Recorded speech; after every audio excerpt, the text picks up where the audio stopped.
Business regulatory framework में जो हमारा सबसे इम्पोर्टेंट एस्पेक्ट है कि बैंक कॉन्ट्रैक्ट के एसेंशियल एलिमेंट्स, ये हमारे दिमाग में बिल्कुल क्लियर रहे। और इसके लिए हमने इसके बेसिस की बात कर लो, टर्मिनोलॉजी की बात कर लो, और एक एक करके हमने सारे जो अब तक के फंक्शंस रहे या इसके एलिमेंट्स रहे उसकी हमने चर्चा की है। आज फिर एक इशू हम डिस्कस करने वाले हैं, इसका नाम है फ्री कंसेंट। कंसेंट या acceptance to a proposal, acceptance to an offer, जो भी प्रपोजल रखा गया है, क्योंकि यहीं से हमने हमेशा बात की है कि जब तक एग्रीमेंट नहीं बनता है कॉन्ट्रैक्ट तक पहुँचते ही नहीं। तो हम जहाँ भी इसके बारे में बिगिनिंग का एस्पेक्ट काम में लेते हैं तो वहाँ पर एक ऑफर या एक प्रपोजल या एक मोशन ये रखा जाना जरूरी है, और उसमें किस तरह से फिर एडिशन होते हैं, क्या क्या वो शेप लेते हैं, उसके बारे में आज सारे डायमेंशन हम क्लियर कर रहे हैं। उसमें जो फ्री कंसेंट की बात है कि कंसेंट खाली कंसेंट नहीं कि सामने वाली पार्टी ने आपको एक्सेप्टेंस दे दी। एक्सेप्टेंस कैसे दी है? Acceptance should be free. इसको फ्री कंसेंट का जब तक हम रिकॉग्निशन नहीं दे सकते तब तक कंसेंट का मतलब ही नहीं है। अब फ्री कब नहीं मानी जाती है खाली आपको पता है। जब तक आज हम वो टॉपिक्स इशू कर लें, उसके बारे में डिस्कशन कर लें कि जिनका अगर इन्वॉल्वमेंट होता है, जिनसे ये इम्पैक्ट होता है, तो माना जाएगा फ्री कंसेंट नहीं है। अदरवाइज फ्री कंसेंट है। अगर इन एलिमेंट्स का जिनको हम एनालिसिस करने वाले हैं उनकी चर्चा हम नहीं करेंगे या उसके बारे में कहीं भी आपको सुनने को नहीं मिले तो आप कंसेंट को फ्री कंसेंट मान के चल सकते हो। अब वो क्या क्या इश्यूज है, पहला इसमें बात कर रहे हैं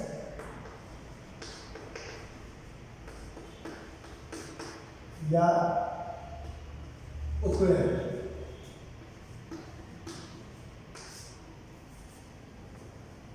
उत्पीड़न बहुत एक ऐसा एस्पेक्ट माना जाता है, इसमें डराना, धमकाना, प्रताड़ित करना, भयभीत करना, ये चीज़ें शामिल होती हैं। अगर आपको कंसेंट लेने के लिए डराया गया, अगर आपके ऊपर किसी भी तरह का उत्पीड़न का उपयोग किया गया तो ये स्वतंत्र सहमति का अभाव इसमें है, ये हम कह के इसको पुकारेंगे। अब किसको कहेंगे हम कि यह उत्पीड़न का काम है? इसके लिए हमको ये देखने की आवश्यकता पड़ेगी कि ऐसी कौन सी बातें हैं जो इस रेंज में आ सकती हैं। तो रेंज की अगर बात करेंगे तो जैसे है कि हम आईपीसी, जिसको नाम देते हैं इंडियन पेनल कोड, भारतीय दंड संहिता, इसमें अगर ऐसा कोई भी काम है जिसमें डराने या धमकाने की परिभाषा दी हुई है किसी भी तरह की, इस तरह का कोई भी काम कॉन्ट्रैक्ट की किसी भी पार्टी ने या एग्रीमेंट की किसी पार्टी ने किया है तो माना जाएगा कि यहाँ पर उत्पीड़न शामिल हो गया। ऐसा काम नहीं किया, आईपीसी का वायलेशन नहीं किया, लेकिन आपको धमकी दी गई कि ऐसा किया जाएगा, ऐसा कर दिया जाएगा, जिसमें चाहे वो जान से मार देने की धमकी है, आपकी संपत्ति को नुकसान पहुंचाने की धमकी है, या ऐसा कोई भी कार्य जिसको आईपीसी में दंडात्मक श्रेणी में ले जाया जा सकता है, अगर वो बात इसमें आ जाती है तो फिर माना जाएगा कि ये उत्पीड़न जैसा काम हो सकता है या डराने या धमकाने जैसा काम हो सकता है। या और किसी भी तरीके से अगर एक मानसिक प्रताड़ना का भी कोई माहौल बनाया जाए, मेंटल टॉर्चर आपके ऊपर किया जाए, वो रेंज में हम इसमें शामिल कर सकते हैं। कौन करेगा और किसके विरुद्ध करेगा, यहाँ पर देखने वाली बात और रहती है कि बेसिकली हम बात करते हैं कि अनुबंध में हमेशा एग्रीमेंट में हमेशा दो पार्टीज होती हैं। तो दो पार्टियों में से किसी भी पार्टी के द्वारा ये ऐसा काम किया जा सकता है कि ऑफर मानना ही पड़ेगा इस तरह की बात, या एक्सेप्टेंस देनी पड़ेगी इस तरह की बात। अदरवाइज हम जिस तरह की बात को उत्पीड़न मान के चल रहे हैं, क्वेश्चन मान के चल रहे हैं, अगर इस रेंज में वो आ गई तो हम स्वतंत्र सहमति का एक्सेस मानते हुए इसको होगा क्या, बाद में हम जो सेगमेंट रहेगा उसमें डिस्कस करते हैं। लेकिन ये कमेंट किया गया दो पार्टी में से किसी भी पार्टी के द्वारा किया जा सकता है, या यहाँ तक भी हो सकता है उनके बिहाफ पर उनके किसी एजेंट ने या उनके किसी प्रतिनिधि ने ऐसा किया कि मिस्टर एक्स के बिहाफ पर उसका कोई एजेंट आ रहा है या उसके द्वारा डायरेक्ट किया गया कोई व्यक्ति आ रहा है, आपको धमकी दे रहा है, आपको डरा रहा है, आपको भयभीत कर रहा है, उसका वही इम्पैक्ट माना जाएगा। ओरिजिनल पार्टीज या उनका ऑफिशियल एजेंट या उनके द्वारा अपॉइंट किया गया कोई भी जो व्यक्ति हो सकता है, उसके द्वारा भी उत्पीड़न किया जा सकता है, उसके द्वारा भी डर, भय, धमकी, इन हथियारों का उपयोग किया जा सकता है। और ऐसा हो गया तो ये स्वतंत्र सहमति नहीं मानी जाएगी। कब किया गया, उसका टाइम की अगर बात करें तो टाइम वो रहेगा जबकि आपको वास्तव में ऐसी धमकी मिली, जगह वो मानी जाएगी जगह जगह पर ऐसी धमकी दी गई। लेकिन जो पीड़ित पक्षकार है उसको प्रूव करने का ये रहेगा कि ये घटना घटित हुई, मुझे धमकी दी गई। अगर आप उसको बर्दाश्त कर लेते हो, उसके बाद में उसका एक्शन भी हो जाता है और एनफोर्समेंट भी हो जाता है, तो वो कॉन्ट्रैक्ट पूरा वो माना जा सकता है। इसलिए ये माना जाता है कि अगर उत्पीड़न का समावेश हुआ तो उस उत्पीड़न में पीड़ित पक्षकार की इच्छा पर वोइडेबल हो सकता है, उसको व्यर्थ घोषित किया जा सकता है बशर्ते पीड़ित पक्षकार चाहे। अब पीड़ित कौन सा है हम नहीं जानते, ऑफर देने वाला पक्षकार है या एक्सेप्टेंस देने वाला पक्षकार है, इनमें से किस पार्टी के द्वारा इस चीज़ का इस्तेमाल किया गया उसकी बात हम नहीं कर रहे हैं। लेकिन अगर हुआ तो ये डर के प्रभाव से या भय के प्रभाव से किया गया माना जाएगा और यहाँ पर स्वतंत्र सहमति नहीं है, ये मानते हुए इस तरह की जो स्थिति बन रही है उसको हम व्यर्थ नहीं है या वोइडेबल रेजर ले जाने की बात है। दूसरी बात करें अनड्यू इन्फ्लुएंस।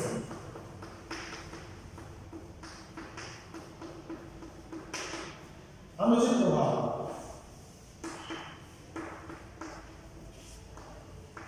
ये आपके साथ बहुत बार होता है। अनुचित प्रभाव का मतलब ये है कि किसी व्यक्ति द्वारा ऐसा वक्तव्य दिया जाए, ऐसा आचरण किया जाए कि कोई काम उसके द्वारा किया जा सकता है या कोई कार्य करने में वो सक्षम है, जबकि वास्तव में हकीकत नहीं है, लेकिन वो ऐसा दिखावा कर रहा है। आप कैसे कर रहे हैं, हम कैसे मान लेंगे? तो इसमें सबसे बड़ी बात तो यह है कि आप दोनों पक्षकारों के बीच में इस तरह का संबंध होता है कि हमको मानना पड़ता है।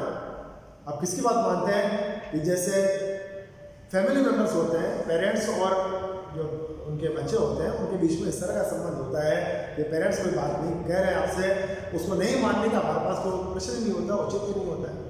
टीचर और स्टूडेंट, टीचर ने आपको कहा गया है कि ये परीक्षा के हिसाब से इंपॉर्टेंट क्वेश्चन है, तो आपको मान के चलने का अधिकार होता है। मान के चलते हो कि हाँ अगर इंपॉर्टेंट बताए गए हैं तो ऐसा होता होगा।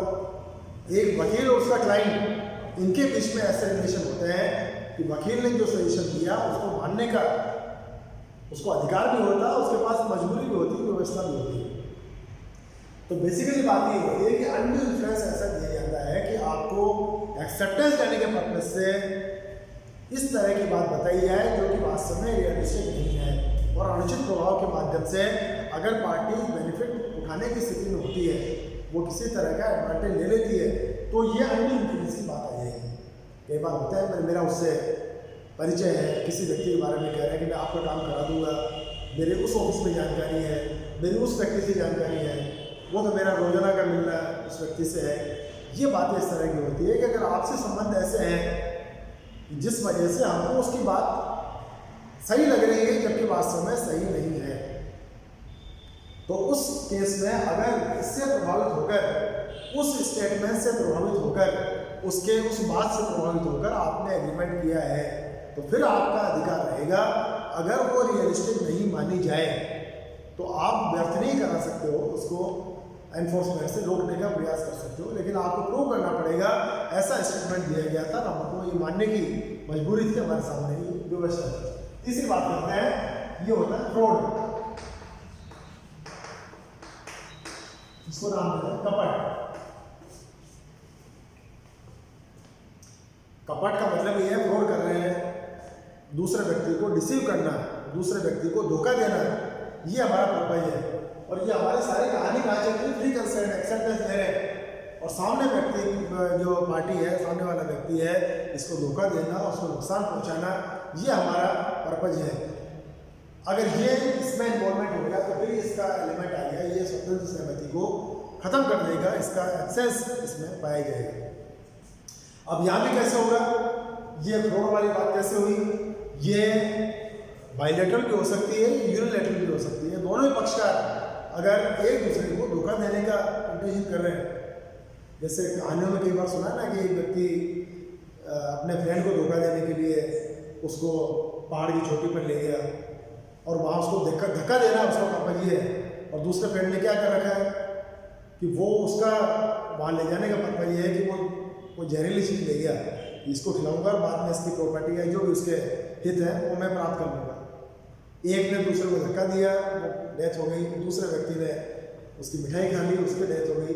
तो ऐसी स्थिति है यूनिलैटरल या बायलैटरल दोनों चीज़ें हो सकती है, लेकिन कपट अगर इन्वॉल्व हो गई है तो हमारे एग्रीमेंट को दूषित कर देगी। और ये चीज़ हमको फिर जिसमें बात की थी कि वो वॉइडेबल रेंज में न पहुँच जाए, वो फिर यहाँ पर पहुँचने की स्थिति आ जाती है। तो हम गलत इंटेंशन से कार्य न करें।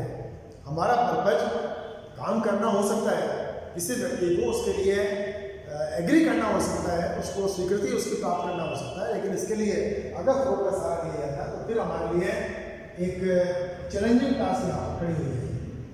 फिर बात करते हैं हम मिसरिप्रेजेंटेशन।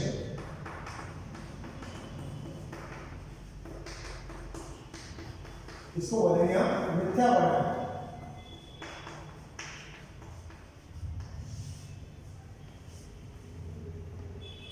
नाम से है मिसरिप्रेजेंटेशन, ऐसी बात जो वास्तव में नहीं है वैसा स्टेटमेंट दिया है। यहाँ तो देखो बात की हमने प्रभाव दिखाया गया, और यहाँ पर ऐसी बात के मैनिपुलेट करके जो हकीकत है उसको घुमा फिरा के उसको और सरल भाषा में नमक मिर्च लगा के प्रेजेंट करने वाली ये बात होती है, वो यहाँ पर हुई है। जैसे आप कॉमर्स के स्टूडेंट को आपके ये बात समझ में आ सकती है कि कंपनियों की एनुअल मीटिंग होती है, असल एनुअल मीटिंग करना कंपलसरी होता है। अब उस एनुअल मीटिंग का एजेंडा भी फिक्स होता है। एनुअल मीटिंग है तो आपको अगर अब तक पता नहीं है तो पता होना चाहिए, 3 काम हर एनुअल मीटिंग में कंपलसरी होते हैं।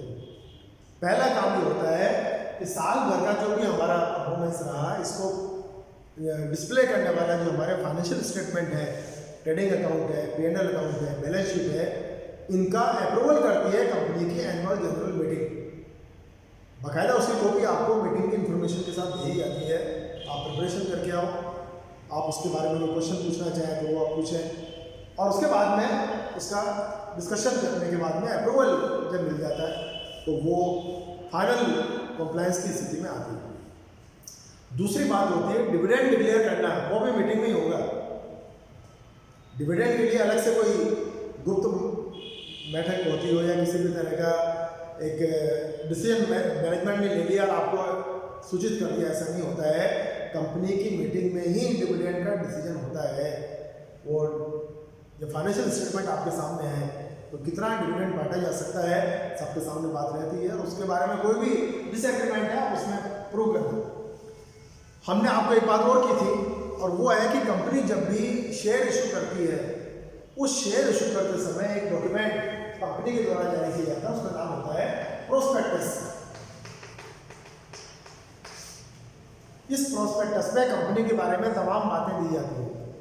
अब पैसा लेने वाला डॉक्यूमेंट होता है कंपनी का, इन्वेस्टमेंट बढ़ाने वाला डॉक्यूमेंट होता है। तो हमने ज़्यादा पैसा लेने के पर्पज से अपने प्रोस्पेक्टस में लिख दिया कि कंपनी ने पिछले 5 लगातार वर्षों में 10% डिविडेंड बांटा है, मिनिमम 10% डिविडेंड बांटा है। अब 10% आज की डेट में कहीं से रिटर्न नहीं आती है, per annum return double figure में आए ऐसा कोई सोर्स, कोई बैंक में किसी भी इन्वेस्टमेंट की अगर बात कर ले, डबल फिगर में रिटर्न आज की डेट में तो नहीं आ रही। तो ऐसा देखकर कि 10% रिटर्न आ रही है, हमने ओवर सब्सक्राइब कर दिया, कंपनी को जितना पैसा चाहिए था उससे भी ज़्यादा उसको मिल गया। अब हमने क्या बात की, कंपनी की AGM चल रही है, एनुअल जनरल मीटिंग चल रही है, वहाँ पर फैक्ट सामने आया, तब पता लगा कि 5 सालों में से 3 साल तो ऐसे रहे कि कंपनी घाटे में थी। हाँ, बाकी 2 वर्षों में एक बार 10%, एक बार 9.5% बांटा गया। ये हमारे पास फैक्ट आया। कब आया? जब कंपनी की मीटिंग हुई, लेकिन ये मिसरिप्रेजेंटेशन हो गया। अगर इस तरह का मैनिपुलेट करके कि इन्वेस्टमेंट आ जाए, हमने किसी भी तरह की बात हो सकती है, उसका पर्पज एक्सेप्टेंस देना था, यहाँ पर था हमने शेयर इशू किए हैं, प्रोस्पेक्टस इशू किया है, आपको सब्सक्राइब करना है, आप उस बात में आ गए और आपने सब्सक्राइब कर दिया, अगर मिसरिप्रेजेंटेशन हुआ है तो ये फिर स्वतंत्र सहमति को बाधित कर देगा, आपकी कंसेंट फ्री कंसेंट नहीं मानी जाएगी। अब एक और फैक्ट इसमें होता है करने गलती, मिस्टेक।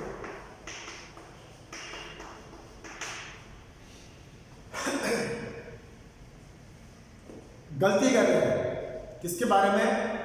मटेरियल फैक्ट, उस एग्रीमेंट का या उस कॉन्ट्रैक्ट का जो इंपॉर्टेंट पार्ट हो सकता है उसके बारे में गलती है।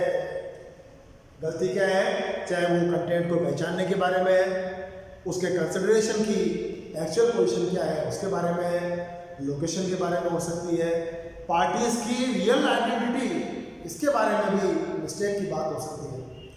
यानी फैक्चुअल जो बातें हैं एग्रीमेंट को फाइनलाइज करने वाली बातें या जिसकी फाउंडेशन जिसके ऊपर टिकी हुई है, उन मैटर्स में से किसी मैटर के बारे में अगर एक पक्ष के द्वारा या दोनों पक्षकारों के द्वारा गलती की जाती है, मिस्टेक की जाती है, तो मिस्टेक स्वतंत्र सहमति तो नहीं। मिस्टेक गलती करना, गलती सुधारी जा सकती है, वो एक अलग एस्पेक्ट की बात कर रहे हैं, लेकिन इस गलती के आधार पर एग्रीमेंट बन गया, इस गलती के आधार पर एक्सेप्टेंस बन गई, इस गलती के आधार पर कॉन्ट्रैक्ट का निर्माण हो गया, तो ये आपको कंप्लायंस तक नहीं पहुंचने देगा। गलत चीज़ों की आप कोर्ट में चले जाएं, आप पुलिस में FIR करने चले जाएं, गलत चीज़ों के बारे में आपकी बातें एक्सेप्ट नहीं की जाती है, उसके मामले को एक्सेप्ट नहीं किया जाता है, तो गलती होने की संभावना भी नज़र आती है। तो डीड करने से पहले, एग्रीमेंट पेपर तैयार करने से पहले आप इन चीज़ों को खुल के एक दूसरे के सामने रख दें, इस संभावना को खत्म कर दें। तो ये 5 ऐसी चीज़ें हैं जिनको जनरली फ्री कंसेंट के लिए बहुत बड़ी लिमिटेशन के रूप में या बैरियर के रूप में देखा जाता है। तो आपसे अपेक्षा की जाती है कि जब कभी एग्रीमेंट का निर्माण होता है तो इन चीज़ों को दूर रखते हुए आप एग्रीमेंट की कोशिश करेंगे। अब अगर हम एक्ट के हिसाब से बात करते हैं तो ये हमारे सेक्शन 15 में, ये सेक्शन 16 में, ये सेक्शन 17 में, सेक्शन 18 में और ये सेक्शन 20, 21 और 22 इंडियन कॉन्ट्रैक्ट एक्ट, भारतीय अनुबंध अधिनियम, इसमें इन सेक्शंस में इनको बहुत क्लियरली डिफाइन किया हुआ है, इसकी व्याख्या की हुई है, एग्जाम्पल्स के साथ आपको बातें मिल जाएगी। तो एग्रीमेंट कॉन्ट्रैक्ट तक पहुँचे इसके लिए जरूरी है फ्री कंसेंट रहे, और फ्री कंसेंट के लिए जरूरी है इन 5 चीज़ों में से किसी भी चीज़ का इन्वॉल्वमेंट नहीं होना चाहिए। तो आप इनकी इस पेपर के पॉइंट ऑफ व्यू से भी आने वाले समय में कभी एग्रीमेंट करते हैं तो उस समय भी आपके लिए ये बातें उसी तरह से इम्पोर्टेंट रहेंगी। इस तरीके से आप इसकी जानकारी रखेंगे, इसकी जब जब टाइम मिले आपको रिपीटेशन करते रहेंगे। Good luck.